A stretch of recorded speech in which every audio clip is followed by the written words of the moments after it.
Be enw i di Elan Stevens. Wel, dwi'n trio meddwl sut mewn teimlo i ddod yn gymrawd o Prifysgol Aberystwyth.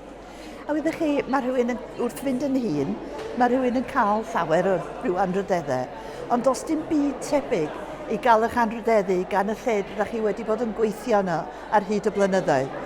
Maen nhw'n gwybod eich cryfderau chi, ond maen nhw hefyd yn gwybod yr holl wendidau, ond mae o'n ddwrnod sbesial iawn i fi. Dwi'n cofio dechrau yn yr adran ddrama fel oedd i bryd hynny, yn ffordd Alexandra, ger yr orsaf, mewn, dwi'n credu na tair ystafell oedd yr adran, a dim ond 3 ohono ni oedd yna ar y cychwyn.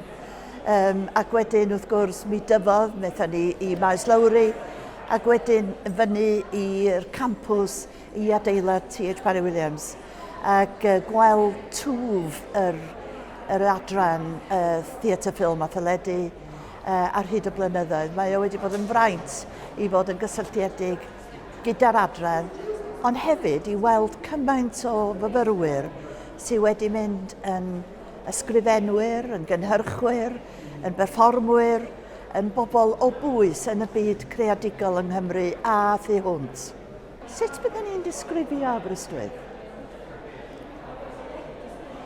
Wel, jyst mewn un gair, achos mewn gymaint o eiriau, mewn cynnes ac yn ymlaen, ond disglair, dwi'n meddwl, ydy'r gair.